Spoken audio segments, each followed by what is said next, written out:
U.S. on the right of your picture and the Canadians on the left. And once again, some former Huskies in action in this boat. We got a closer boat race coming down here. The boats are much more evenly matched right now. And it's going to be anybody's boat race, but I'm going to give it to the USA. They're rowing a little lower rate than the Canadians right now. And it looks like they're rowing long in the water. They look quite comfortable to me.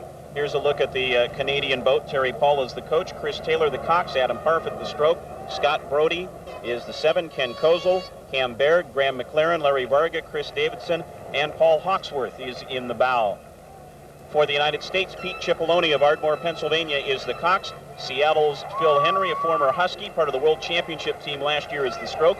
Jim Neal, the 7. Jordan Irving, 6. Kurt Borcherding, the 5. Ben Holbrook, a 96 Olympian from Brown, in the 4. Renton's Eric Miller, a former Husky and a lightweight pairs competitor at the Worlds, is in 3. Chris Kerber, a lightweight 4s and a bronze 96 Olympian, the 2. And former Husky Mike Callahan from Arlington, Virginia, in the bow, the captain of the Washington team 2 years ago, and a competitor in the straight 4s at the Worlds. Okay, the crews are just going by here, and the USA is pulling away here the last 700 meters. They're rowing so much longer in the water than the Canadians. They're probably tired. They're chopping at it. One thing that happened this morning, they were in their special training shell out for an early morning go out here, hit a buoy, broke the shell. This is a borrowed boat. I'm sure they're in the backup car. Yeah, they're in the backup car, and I'm sure they're very unhappy about having to do that. But, hey, that's rowing on the Montlake Cut. Dick, explain for folks a little bit when you say the United States is rowing longer in the water, what exactly that means. Well, they're just reaching out longer to put the blade in the water. They have a longer arc in the water and getting a better thrust per stroke. Canadians, in this case, some of these other crews, in my mind, they sit too tall and they just bang at the water. It's kind of a factor of their rhythm here, too, because when the rhythm gets kind of out of sync, you get short, you get choppy, and that's what the Canadians are showing us. They're really not together in their boat, and that's what's not giving them time to make the long strokes. And Betsy, as a coxswain, you can feel that, too, when they're doing that, because they just jerk you back and forth. And you get bruises on your back. Yes, that's right.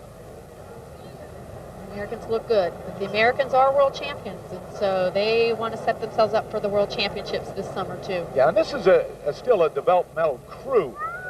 These athletes here are aspiring to make the Olympic team, but there are a lot of college oarsmen out there that are going to have a shot at it too, including the stroke oar of the Washington men's crew. There's a comfortable victory for the U.S. men's national team.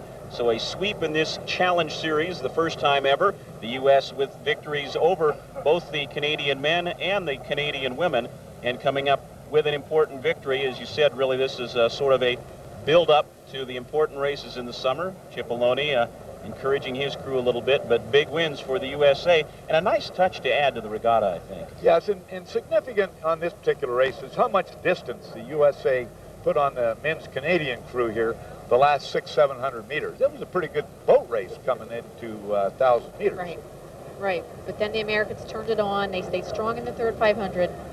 That was it.